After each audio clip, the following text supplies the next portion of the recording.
उत्तर प्रदेश में बढ़ते cyber crime पर रोक लगाने के लिए अब योगी सरकार ने कमर कस ली है। जल्द ही यूपी के हर थाने जनपद में साइबर क्राइम थानों की स्थापना की जाएगी।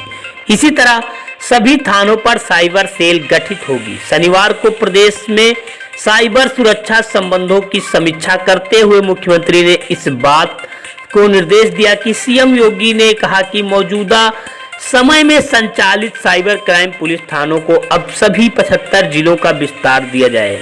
इसी तरह जिला स्तर पर भी संचालित साइबर सेल को आगे बढ़ाते हुए हर एक थाने पर साइबर सेल गठित किया जाए।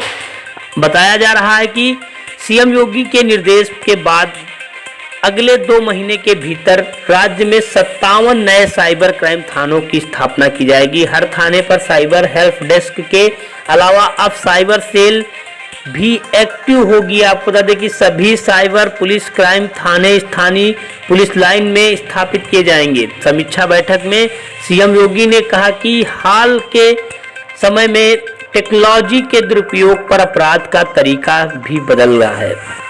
इस वक्त customer care fraud, pension fraud, बिजली bill fraud, work from fraud, home fraud, sextortion fraud, loan app fraud, personal fraud, कई तरह के ऐसे फ्रॉड हैं जिन पर रोक लगाने के लिए हर थानों पर ठगी की शिकायत कर सकेंगे आप। ऑनलाइन फ्रॉड से निपटने के लिए सरकार का एक बड़ा प्लान आपको बता दें कि हर थानों पर शिकायत कर सकेंगे ऑनलाइन फ्रॉड।